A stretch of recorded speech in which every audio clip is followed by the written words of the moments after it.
steadily it rises. Public preference for Lincoln Continental as the symbol for today's luxury motoring. Hey, it's Jason ODB, the Lincoln Addict, and thanks for coming back. If you're new to the channel, please subscribe. We're going to go through this bringatrailer.com Lincoln Continental listing. We'll talk about this car that you see here. I would like to point out that if you get a chance, go to lincolnaddict.com. You can find ways to listen to the podcast. There are a few other items. I want to build out the site more, but you can obviously buy shirts and stickers and things like that. I have a few of these items left if you want to show some support for the channel. Thank you again for watching, if nothing else. Definitely appreciate it. So 63 Lincoln Continental Convertible. So just to be clear, there were 28,095 sedans built in 63. There were 3,138 convertibles. So less than 3,200 of these cars were created or produced.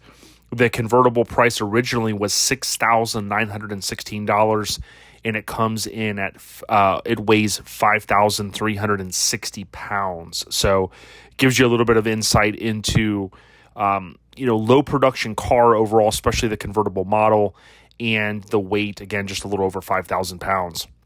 So basically we have the gray paint, leather upholstery. This first kind of paragraph is very standard, as you guys have seen if you've been following Bring a Trailer or these videos here. So we're kind of accustomed to seeing that. There is a comment in the questions about, like, is the car sitting a little bit lower? And they mentioned the size of the tire and it being a radial, not a bias ply. So the car does, especially in this view right here, it kind of has that forward-facing stance a little bit. Not sure 100%, maybe if the springs could be changed and kind of level it back out to where it would typically sit, but we'll certainly kind of go through the car in a little bit more detail. So I want you guys to be aware of that. The Oxford gray color and a repaint under the previous ownership. They talk about the fender mounted antenna has been shaved. The convertible top hydraulic lines were replaced under the current ownership. There's a lot of good documentation on this one. And the front soft top seal was replaced in 2020. So up near the front of the convertible. The seller notes a dent in the rear bumper, which we'll see, and other exterior blemishes. Hearing that the antenna was shaved, that means to me at some point, whether during the repaint or something along those lines, there was maybe a little bit of customization done. And obviously in 63, as you guys have learned, if you've been watching the channel, the antenna moved from the front passenger side back to, in 61, 62, it was in the rear, and then 63, it moved to the front passenger side. So they did mention that it was shaved. It has the 14-inch steel wheels again that were, the 14s were used up until 63. And we've got the Coker American Classic white wall tires. The seller notes that one of the hubcaps is an aftermarket replacement, and the front lower ball joints were replaced under the current ownership. Now, many of you probably know that there's no aftermarket replacement, so I'm guessing what they meant to say was it just was replaced, and that's standard to have a hubcap replaced. People lost them back in the day and whatnot. We'll see if we can see any more details on that. What you're going to see here is something that it's kind of the first thing that sticks out. These seats are probably seats you could sit in and enjoy and have a good time in, but you will see here this kind of elastic type look and feel. We'll see a little bit better photos there. That's one of the first things that sticks out to me, that a lot of people probably would want to have the interior redone. Depending on how nice of a car you're looking at purchasing, it's good to start with a car that has, the words I like to use are good bones, if you will. And that's a term that's going to come up here on the next Lincoln, or one of the next couple of Lincoln Addict podcast episodes. But, having good bones and things like that, a lot of this stuff can easily be redone or replaced, or, I think redone is a better word, because, your local interior shop could redo all this if you wanted them to. But that's something that certainly sticks out. They do talk about the power seat wiring was repaired, and the seat motor was replaced in 2017. The seller notes the clock and the radio are inoperative, so there's more on the clock here, the radio in a moment. The wood trim steering wheel features a half horn ring. They kind of always will reinforce some of these key items here. The 5-digit odometer shows 38K, 1K of which were added during the current ownership, which is, I think, 6 years or so. It is worth noting, though, that oftentimes you got to remember, even though it says 38K, more than likely that's 138,000. Still low mileage for a car that's 60 plus years old. However, you just got to, take that with a grain of salt. More than likely it's not 38,000. And I've talked about a way that you can kind of look at and determine that, and we'll look at that here in a few minutes as well. Now, what we're going to see here is the MEL 430. So in 63, you have the horns that are up on that passenger side apron. It is an AC car, so we can see the AC compressor here. It still has the expansion tank up here. And we will learn that this is a DSO Los Angeles car. And typically there is the vent tube that comes from here to here. That was additional emissions that they required. I believe that was in 61, 62, and 63. I know for sure 64. You guys could chime in. I'd have to go back and check some of my other notes. I wasn't anticipating talking about that, but certainly that's one thing that you'll typically see on a California car. If it has the correct air cleaner and the correct cap for the oil filler tube, there will be a tube coming over here. Again, if that's something that I'll stand corrected on, then I'll cover that in a future video. Of course, the 430 engine, it talks a little bit about some of the copy and paste information they probably use over and over again. The air conditioning was serviced in 2017, and a replacement expansion valve was used. The receipts for work performed, so I went through these pretty extensively. They total over $12,000. So these cars can be costly. And keep in mind, I think it does say the current owner purchased this car in like 2017. So think about it. They bought a pretty nice car, solid bones, and they still put another 10 or 12 grand in it. That happens a lot because these cars often need something. My friend TC, she famously says they always need something, and that certainly seems like it's the case.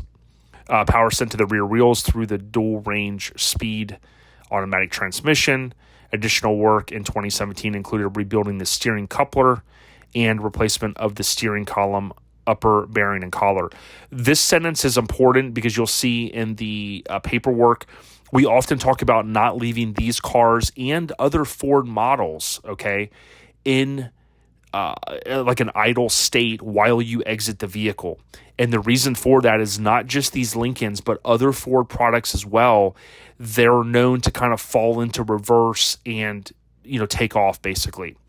And, more on that in a future video. I've talked extensively about it in some of the existing videos, but hopefully John Lineman at Stinkin' Lincoln and I can kind of get together and kind of talk a little bit more about that topic. So what we're going to see here, they do a great job on Bring a Trailer where they decode the chassis plate or the VIN plate, if you will. And what we have is, of course, Oxford Gray paint, November 23rd production, so 11/23. DSO 52, that's the destination sales office, which was the greater Los Angeles area. That means that's where it was destined for, which is a good thing typically, because that means you would think the majority of its existence was in a dry climate, and I've kind of hit upon that in the past. I am going to show these quick. These are shorts. Anything under 60 seconds on YouTube is considered a short. And what I'm going to try to do is figure this out. So the first video, this individual shows the power seat working. So kudos to them for doing videos. If anybody from Bring a Trailer has watched these reviews, thumbs up. Or maybe some of these folks looking to sell their vehicle. Videos are key. Show the things that are working on these cars. Certainly that is a good thing. Now, I had watched, I'm zoomed in a little bit, I think is why I'm having an issue. I had watched these briefly before I started, and that's why I have to hit restart there. Here they're showing the driver's side auto drop. So he pushes the button, and the window, as he goes to open the door, it works as it should. The window drops. the door now is open. He closes it and it goes back up, and that's to seal on that top in the back, since there's no pillar here. Again, I've talked about this in the past. What it does is when it closes, it's going to go up and seal nicely on that front window, and it's also going to seal on the weather stripping above it. So that's great. Now, they do only show the one side, but we can assume, but I still would want to know for sure, we can assume that the other side is working, but there is another video on the windows. Here, they're going to show the top up function. So you're sitting in your car, it starts to rain, or you get home, you want to put your top up, whatever, you're going to go eat in a restaurant, you want to put the top up. This is that top up function. So just to stop here 1 second, these are the locks. So those locks are going to kind of undo, and then once they're totally kind of unlocked for those couple of seconds, the deck lid is going to come up. The deck lid came up all the way, and then at that point, you're going to have the top come out of the trunk, and it's going to come up to the front windshield. Then it's going to lock on the front windshield. Once it locks, the deck lid will go down. And kind of a driver perspective there. And the flapper also, I didn't fully, speak about that. But when the top, just so you guys know, when the top is down as it is right now, the flapper is out. Okay, so that's because when this deck lid goes down, this flapper, it's basically out so that it's covering that spot where the top would normally be coming out. So once the top goes up like it does, one of the pieces of the cycle that we can't see is that the flapper is going to come in and then the deck lid is going to go down. So that's how it, those are the kind of the different sequences. And maybe I'll talk about those more in the future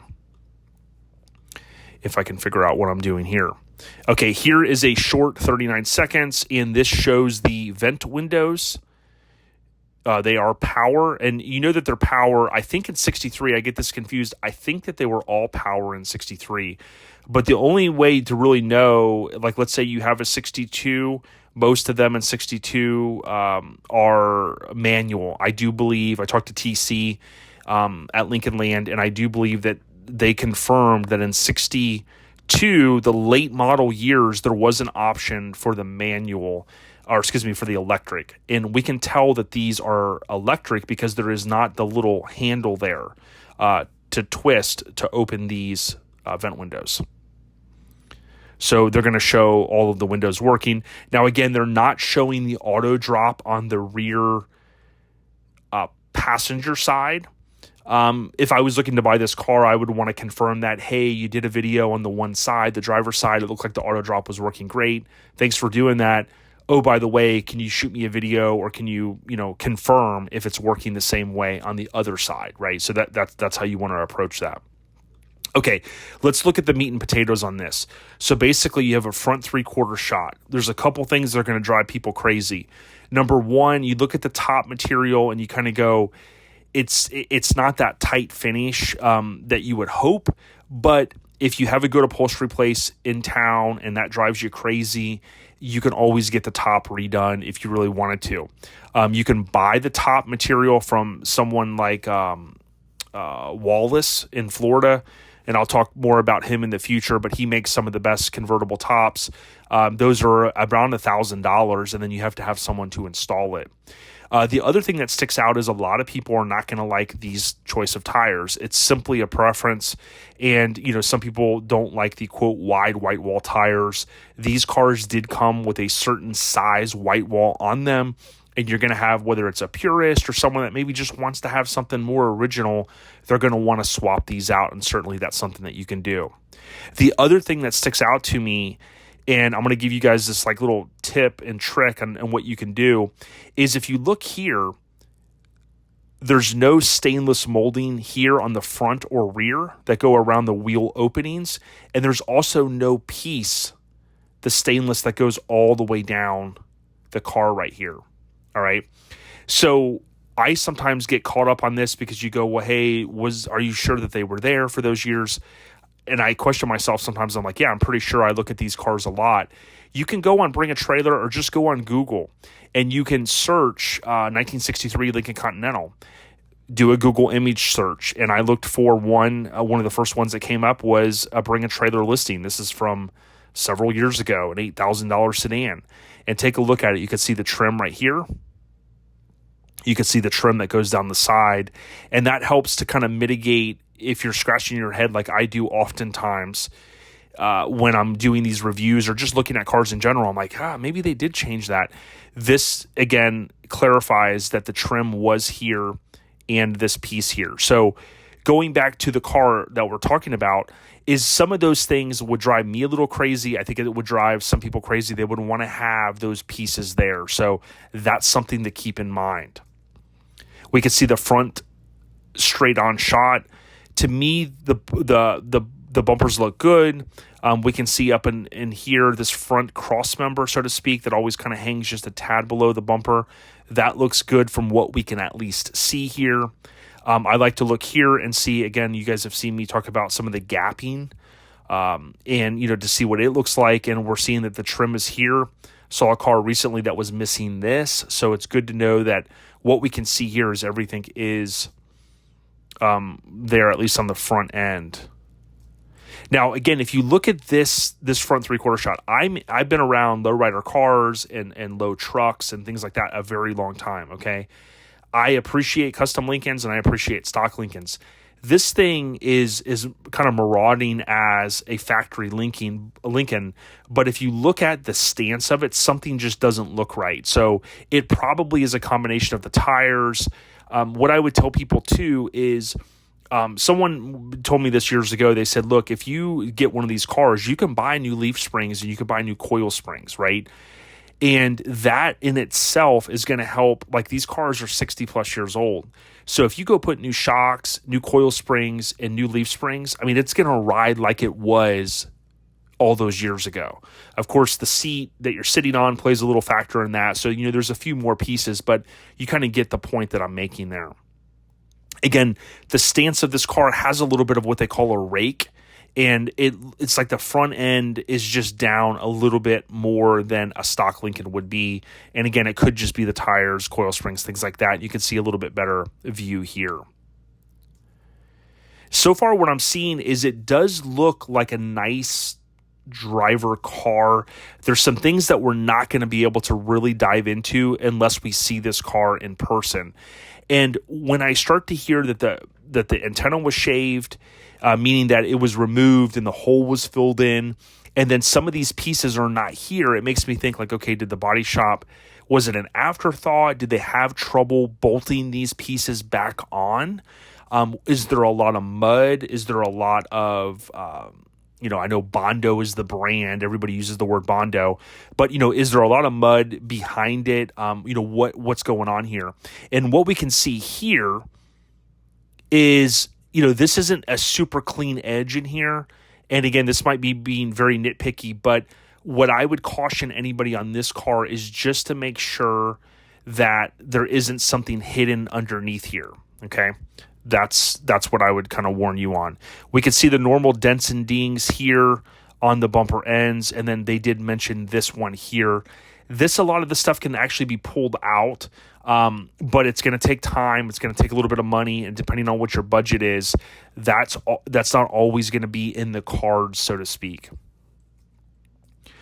We can see it has a Missouri plate, and this is, very kind of distinctive for that 63. A lot of people love this styling on 63. It changed in 64 dramatically.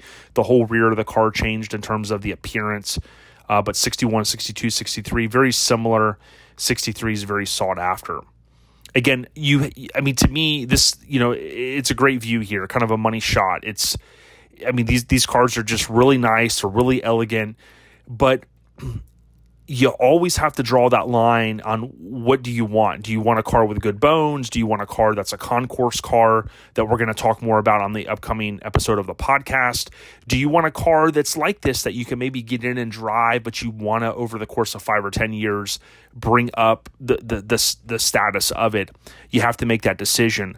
What I can see here is not liking this gapping back here either. Something just looks a little bit off. Is the bumper end, tweaked a little bit? Is the bumper just not aligned perfectly? Those are some things we just can't really tell from viewing all of the photos here online. I've talked a little bit about the dash differences, and Chris, as well as my friend Tony Bolin, Chris from Lincoln Land, have kind of broken it down. But in 63, you did have a little bit different of a dash setup here, so it is slightly different. I like it.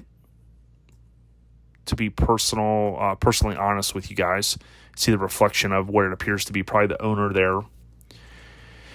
And I always love these old stickers on here. I often, think those are pretty cool. Kind of give a little bit of insight. You can see there, Automotive Club, Southern California, probably added back in the 60s or 70s. We can see little things like this we'll typically see on these cars, especially on the deck lids. And it's not anything to be too alarmed with, but you just have to sometimes, question like, hey, if this car was repainted, what was done underneath it? This looks pretty smooth and all in here. And to me, at some point when the repaint was done, it kind of gave it that nice overall look, but we just don't know maybe what's going on underneath it. You can see there again, something isn't right here with this gap. There are some different pieces that steel rubber sells that typically, I believe there's one that goes right in here. It's kind of like a little, and you can barely see it. Some of the weather stripping, so to speak. It's hard to kind of see there. We can see, though, that the screws were put back in. So this video, I know, is going a little long. Stick with me a few more minutes. The trim pieces are missing, and someone did put the screws back there. We can see here, for the most part, I like to look at the gas pedal, like I mentioned. So this gas pedal tells us a little bit of a story. Was it a 38,000 mile car? Was it 138? Clearly we can see that this car has been driven a good amount. Nothing wrong with that, certainly. We can also see down here the VIN plate in this area. It does eventually move to the door in some of the years, and some of that is hard to always remember off the top of my head, but certainly that's where the VIN plate is at. You can see some of the wires underneath here. I looked at another photo. They didn't look to be anything too out of place. The seats are probably the thing that really sticks out the most for me in the interior. When you look at someone in the comments said, hey, for a car this elegant, I would think that the seats would need to be redone to make it a super nice car. And certainly that would be something that most people would probably want to end up doing. Just jumping around here again, you could probably get in here and detail a lot of this if you really wanted. These little clusters, they can be nice and polished up with some Brasso polish. But certainly, to me, I like the feel of a car that kind of is original like this for the most part. Now, I'm not saying this car is perfect. I do think there could be folks that are going to chime in and say, well, what about this and what about that? You can look at some of the grain here, and you can just look and you can see, it's not perfect. But this might be a car that would allow someone to get into a Lincoln Continental Convertible of the 60s at a little bit lower price versus some of the premium prices that we've seen. You can see the seat belts, again, are not era specific. And specifically, I always forget if 63 even offered rear seat belts. I know 64 did. But the key thing is they're there for the safety, and that's good that they are there. We can see it does have the front seat belts, of course, and we're just kind of going through.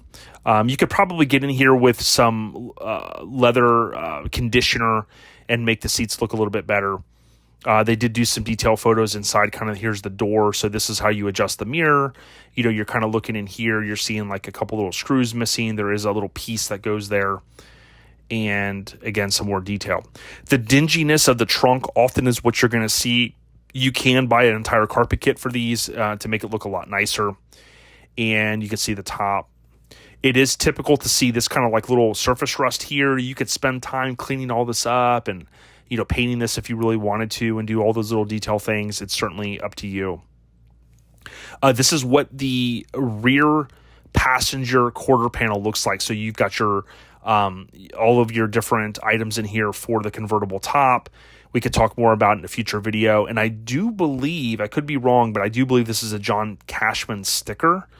If it was worked on at any point, especially when it spent its time in California by John Cashman, that would definitely help kind of elevate the value a little bit. But I do believe John used a very similar sticker to this. I know there is a factory sticker that's very similar, if not the same color, but I do know that John Cashman used something very similar.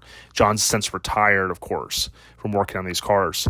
It has the 2-port, not the 3-port, so we often talk about that. It really depends on the climate. I've had some people say, hey, I've never had an issue. I've had other people damn these things. My opinion would be spend the few $100s and get a 3-port, and then take this thing and just chuck it in the trash. I've talked a little bit about that in the past, and the 2 ports just aren't as good as the Carter 3-port mechanical fuel pumps. Here you can see this is the fuel filter that was added. There's typically one over here, and you'll see sometimes those are removed, or someone kind of just puts one here. It doesn't look too off, so to speak. Underneath the car, you see there is a little dent here in the gas tank. You can't see a lot from these photos, and as you can imagine, when the Bring a Trailer team comes out for that white glove service, if the person doesn't have a lift, or if it's not a car person, they're not going to get underneath and jack the car up and things like that, especially for safety. So the photos underneath the car are very limited, unfortunately. There's one other caveat that I'll provide here in a moment on that. We could see the VIN plate, which is important, so we could break it down. I don't want to spend a lot of time on the paperwork, but I want to give kudos to the owner. This paperwork is extensive. Whoever worked on it definitely charged, by the hour, and they certainly broke it down here. And there's a lot of detail if you want to go through this. This just gives you a little bit of insight on what it can cost when you buy a car, whether the car is top-notch or not. This receipt alone was $10,335, and there's additional receipts where they spent even more. So spend some time, go through this, determine if these are type of things that you want to even get into. Certainly you could say, hey, all of this work has been done already. So, hey, I won't have to do anything, right? You never know. These things can be a lot of money.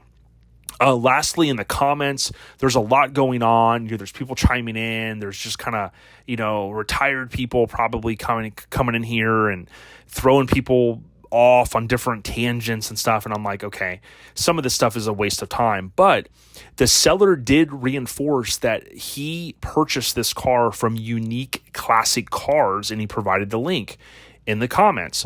So this link, which I'll put in the description of the video, brings you over to some indoor photos of this car back in, I believe it was 2017 when they acquired it.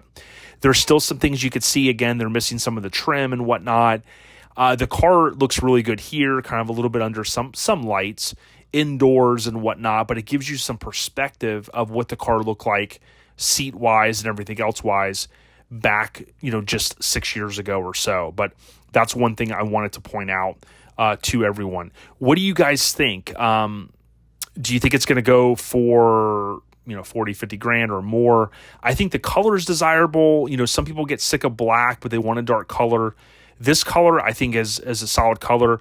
What we just don't know, and what I don't get the warm and fuzzy about everything on the bodywork. Okay, there's even there's one photo I think where it's kind of close up, where it's kind of hard to tell right in this dog leg area. It looks really, really nice. Now, again, if you get bodywork done or a paint job done on your car, you certainly want it to look awesome. Don't get me wrong, but I just would be skeptical of how nice this car really is, especially we didn't get a lot of underneath photos. We're seeing trim missing. The antenna was shaved. The bumper isn't aligned right. Some of these things you can maybe get past. I'm sure I'm missing some things where some people are going, well, there was a comment about rust. I don't see anything in here where it looks too bad. Some of this stuff is kind of typical. on these older cars here, is that really rust, or do they just not clean it up nicely before they painted all this stuff? I don't really know. I don't have the exact answers to everything, but certainly you can make an educated decision. If I were to jump back here in closing, we saw a 66 convertible blue sell for 52.5. We saw a 61 sell for 55.5. Okay. This is a 63, desirable color overall. It's at 33,000 with 1 day left. Based upon what we're seeing, I'm thinking my guess is 45 to 50,000. Okay. I don't know that it's necessarily worth that much. I think you could end up dumping some more money in it, but let's see if it gets to 45,000. Let me know what you guys think in the comments. Thank you so much for the support. And again, check out LincolnAddict.com for ways to listen to the podcast. There is an episode coming up where we talk about a car that has won a 100-point inspection with the LCOC events, and it is an amazing car, and you may be able to purchase it. More to come. Lincoln Addict, I certainly appreciate the support. Take care, everyone.